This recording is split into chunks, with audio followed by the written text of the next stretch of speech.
A new report finds that veterans trying to get emergency care at Buffalo's VA hospital are not only likely to wait longer than if they visited non-VA hospitals, but also longer than at other VA hospitals across the country. And our Dave McKinley just returned from the VA. And Dave, what did they have to say about that report? Scott, they actually contested parts of what was reported by USA Today, which, using data from the VA, compared the average time between when veterans arrive at the emergency room and when they were admitted, if necessary, at VA hospitals across the nation.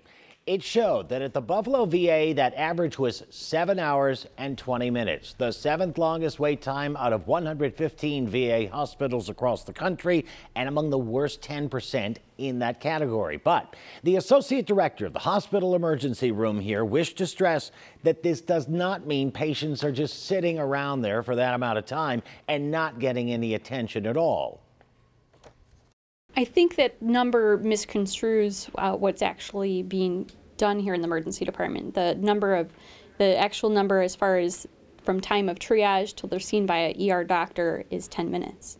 So patients are being seen very quickly with virtually no wait times to being seen by an ER doctor. The data used in the USA Today report also reflects where things stood a year and a half ago. And since that time, Buffalo's VA opened a new ICU, which could also help reduce wait times for emergency care.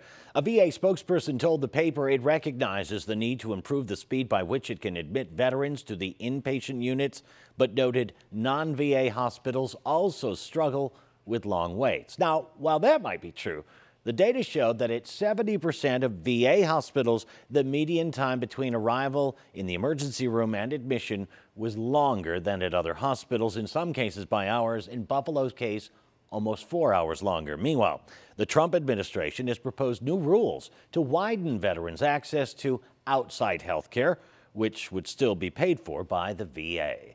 Dave McKinley, Channel 2 News.